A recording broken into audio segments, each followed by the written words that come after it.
আসসালামু আলাইকুম। আয়াথম কুকিংয়ে আপনাদের জানাই সকলকে স্বাগতম। আমি আজকে চিকেন মালাই কোফতা রেসিপি শেয়ার করেছি। তবে এই চিকেন মালাই কোফতাটা বানানো এতটাই সহজ, যেমনটাই সহজ তেমনটা খেতে লোভনীয়। কোফতাগুলো একদম জুসি অ্যান্ড সফট হবে। তবে কিছু টিপস অ্যান্ড ট্রিক্স থাকবে, অবশ্যই ফলো করতে হবে, নাহলে এই কোফতাগুলো একদম জুসি অ্যান্ড টেস্টি হবে না। এই কোফতাগুলো চাইলে আপনারা যে কোনো রুটি পরোটা বলো বা ফুচকা পোলাওয়ের সাথে সার্ভ করে নিতে পারো, খেতে দুর্দান্ত লাগে। তবে আজ আমি এই চিকেন মালাই কোফতাটা এই জিরা রাইসের সাথে সার্ভ করেছি, খেতে দুর্দান্ত লেগেছিল। এটি বানানো খুবই সহজ, বাড়িতে থাকা উপকরণ দিয়েই বানিয়ে নিতে পারবে। তবে কিভাবে বানাবে চলো শুরু করা যাক। এখানে আমি বোনলেস চিকেন নিয়ে নিয়েছি 500 গ্রাম মতন, আর চিকেনগুলোকে একটু ছোট ছোট করে কিউব করে নিয়েছি যাতে মিক্সিতে দিয়ে গ্রাইন্ড করতে সুবিধা হয়। দিয়ে দিচ্ছি পরিমাণ মতন কাঁচা লঙ্কা। এখানে যতটা পরিমাণ ঝাল খেতে পছন্দ করেন সেই পরিমাণে কাঁচা লঙ্কাটা দিয়ে দেবো। এবার দিয়ে দিচ্ছি 1 মুঠো পরিমাণ ধনিয়া পাতা কুচি। এবার দিয়ে দিচ্ছি আদা রসুনের পেস্ট 1 টেবিল চামচ পরিমাণ। এখানে ফ্রেশ আদা রসুনের পেস্টটা দেওয়ার চেষ্টা করবেন, তাহলে খেতে ভালো লাগবে। দিয়ে দিচ্ছি জিরে গুঁড়ো 1 চা চামচ পরিমাণ, আর দিয়ে দেবো স্বাদ অনুযায়ী লবণ।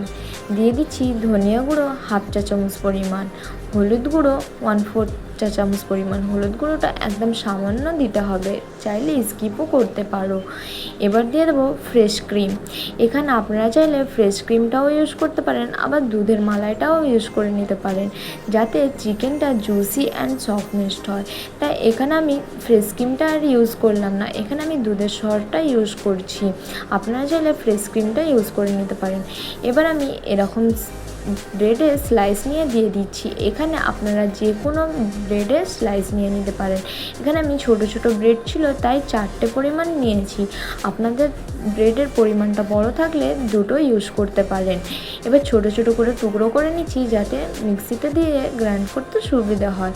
এবার এটি আমি দিয়ে দিচ্ছি মেল্ট করে রাখা বাটার, ওই 2 থেকে 3 টেবিল চামচ পরিমাণ। এটা এবার সুন্দরভাবে পেস্ট করে নিতে হবে, কোনো রকম পানি ছাড়া। এখানে কোনো রকম পানি ব্যবহার করা যাবে না। এই ছোট ছোট টিপসগুলো অবশ্যই ফলো করতে হবে যাতে এই রেসিপিটি সুন্দর হয়। এখানে দিয়ে দিচ্ছি মাঝারি সাইজের একটি পেঁয়াজ কুচি। এবার এটি আমি পেস্ট করে নেব। এখানে দেখে নিশ্চয়ই বুঝতে পারছেন যে সুন্দরভাবে পেস্ট হয়ে গেছে, কোনো লাম্পস নাই। এবার ভালোভাবে এটিকে মিক্স করে একটি বোলের মধ্যে ঢেলে নিচ্ছি আমি। এখানে আপনারা চাইলে যদি মনে হয় যে তেলের পরিমাণটা একটু কম আছে বা হাতে লেগে যাচ্ছে চিকেনের এই পেস্টটা, তবে অল্প একটু পরিমাণে তেল নিয়ে নিতে পারেন। এবার আমি সুন্দরভাবে এখানে মিক্স করে নিচ্ছি। মিক্স করে আমি ছোট ছোট করে এটি কোফতার সাইজ দিয়ে নেব।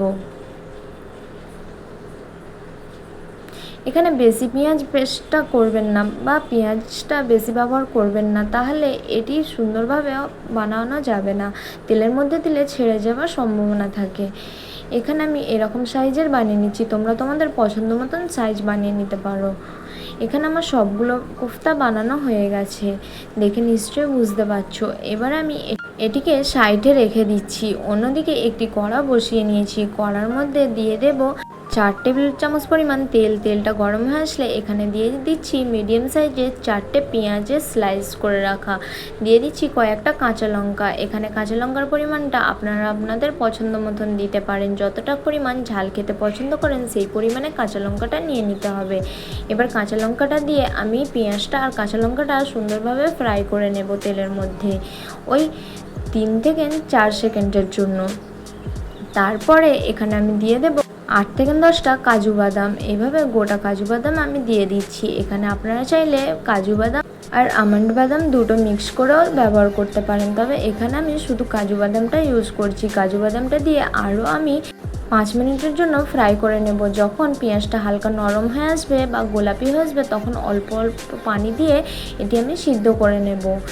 এখানে আমি অল্প পরিমাণে পানি দিয়ে দিয়েছি, ওই হাফ কাপ পরিমাণ পানি দিয়ে এটি আমি ঢাকা দিয়ে সিদ্ধ করে নেব পেঁয়াজটা। এখানে দেখে নিশ্চয়ই বুঝতে পারছেন পেঁয়াজের কালার চেঞ্জ হয়ে যাচ্ছে আর সিদ্ধ হয়ে গেছে। এবার এটা আমি ঠান্ডা করে নেব।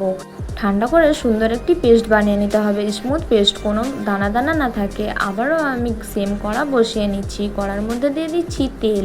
এখানে আমি কোফতা ভাজার জন্য তেলটা নিয়ে নিচ্ছি। এখানে পরিমাণ মতন তেলটা নিয়ে নিতে হবে। এখানে আমি সাদা তেলটা বা সয়া তেলটা নিয়ে নিচ্ছি। আপনারা চাইলে বাটার, ঘি বা সরিষার তেল দিয়েও ভেজে নিতে পারেন কোফতাগুলো। এখানে তেলটা আমি গরম করে নেব। তেলটা ভালোভাবে সুন্দরভাবে গরম করে নিতে হবে। গরম হয়ে আসলে আমি একে একে কোফতাগুলো দিয়ে দেব। একেবারে দেওয়া যাবে না, একে একে কোফতাগুলো দিয়ে দিতে হবে। কোফতাগুলো দিয়ে সাথে সাথে নাড়াচাড়া করবেন না, তাহলে ভেঙে যাওয়ার সম্ভাবনা থাকবে। কোফতাগুলো যখন নিচে থেকে হালকা লাল হয়ে আসবে বা হালকা কালারটা চেঞ্জ হয়ে আসবে, তখনই এটি আমি পাল্টিয়ে নেব। দেখে নিশ্চয়ই বুঝতে পারছেন যে কোফতাগুলো হালকা হালকা নিচেরটা কালার চেঞ্জ হয়ে আসছে। তখনই আমি একটি খুন্তির সাহায্যে খুন্তির কোনা দিয়ে পাল্টিয়ে নেব। আপনারা চাইলে ছোট চামচ দিয়েও, চায়ের চামচ দিয়েও পাল্টিয়ে নিতে পারেন। এটি অল্প হাতে বা আলতো হাতে পাল্টিয়ে নিতে হবে, না হলে ভেঙে যাওয়ার সম্ভাবনা থাকবে। এইভাবে করে আমি ফ্রাই করে নেব। তবে এখানে কোফতাগুলো বেশি ফ্রাই করবেন না, তাহলে সফটনেসটা চলে যাবে বা জুসি ভাবটা চলে যাবে। এখানে হালকা ফ্রাই করে নিতে হবে। হালকা কালার আসা পর্যন্ত আমি এটি ফ্রাই করে নিচ্ছি। আমার কোফতাটা ফ্রাই করার জন্য সময় লেগেছে মোট 5 মিনিট। এখানে বেশি ফ্রাই করবেন না, বারবার করে বলছি। এই ছোট ছোট টিপসগুলো অবশ্যই মাথায় রাখতে হবে। কোফতাটা যেহেতু পরে ফের আমি গ্রেভির মধ্যে দিয়ে রান্না করব, তাই এখানে কোফতাটা বেশি ফ্রাই করার দরকার নাই। ওই 50% মতন ফ্রাই করে নিলেই যথেষ্ট।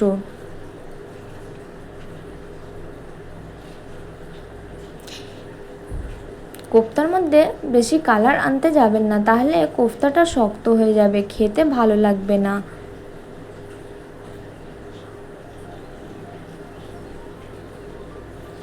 এবার কোফতাগুলো আমি সুন্দরভাবে পাল্টিয়ে নিয়েছি। এবার কোফতাগুলো এখানে আমার ভাজা হয়ে গেছে। এবার আমি একটি স্ট্রেনারের সাহায্যে কোফতাগুলো ছেঁকে তুলে নেব তেলের মধ্যে দিয়ে।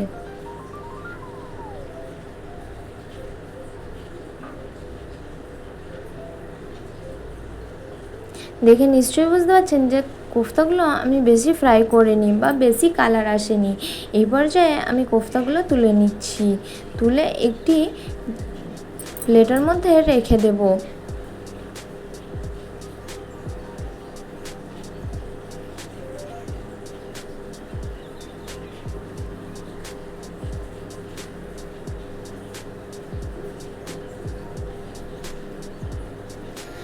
এবার আমি আরও একটি কড়া বসিয়ে নিচ্ছি। আপনারা চাইলে এই সেম কড়ার মধ্যেও বানিয়ে নিতে পারেন, তবে আমি অন্য কড়া বসিয়ে নিচ্ছি। কড়ার মধ্যে ওই কোফতা ভাজার তেলটাই আমি এখানে ব্যবহার করছি। কোফতা ভাজার তেলটাই ব্যবহার করলে টেস্টটা সুন্দর আসে। তাই এখানে কড়ার মধ্যে আমি পরিমাণ মতন দিয়ে দিয়েছি কোফতা ভাজার তেল। এখানে আমি ওই হাফ কাপ পরিমাণ তেল নিয়েছি।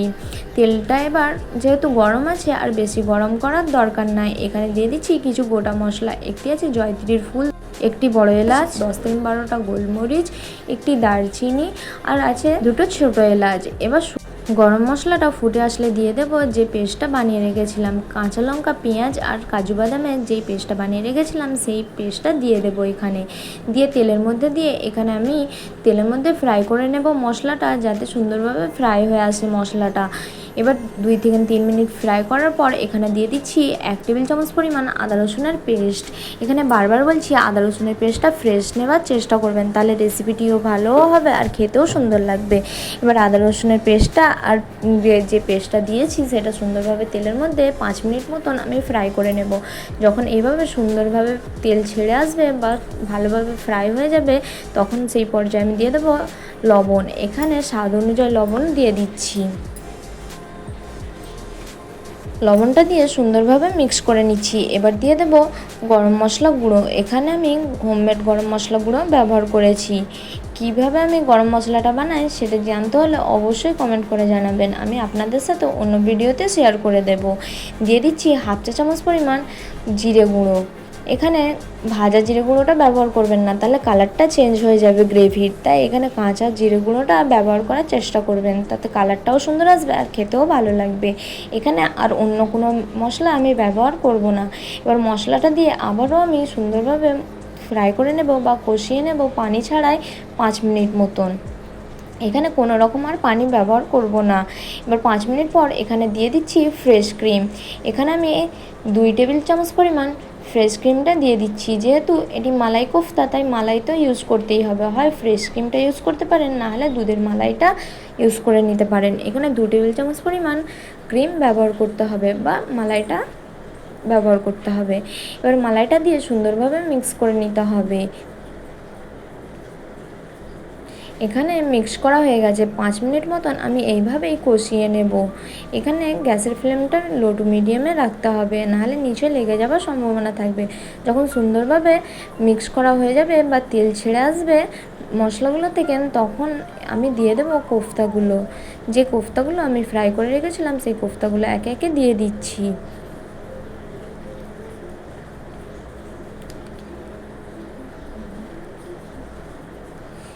কোফতাগুলো দেওয়ার পরে একটু মিক্স করে নিচ্ছি গ্রেভির মধ্যে, যাতে কোফতার মধ্যে গ্রেভিটা সুন্দরভাবে ঢুকে যায়।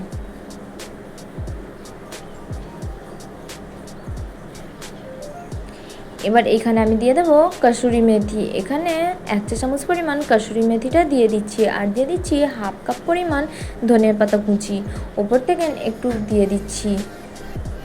এবার সুন্দরভাবে মিক্স করে নেব। এখানে আপনারা গ্রেভিটা আপনাদের পছন্দ মতন রাখতে পারেন। যদি মনে হয় যে গ্রেভিটা অনেকটাই গাঢ়, তাহলে এখানে অল্প একটু গরম পানি ইউজ করতে পারেন। তবে মাথায় লক্ষ্য করে রাখতে হবে যে কোনো রকমই ঠান্ডা পানি ইউজ করা যাবে না। এখানে আপনারা চাইলে অল্প একটু গরম পানি মিক্স করে গ্রেভিটা পাতলা করে নিতে পারেন। এবার আমি ঢাকা দিয়ে 5 মিনিটের জন্য রেখে দেব। 5 মিনিট পর খুলে দেখিয়ে দিচ্ছি যে কতটা সুন্দর হয়েছে।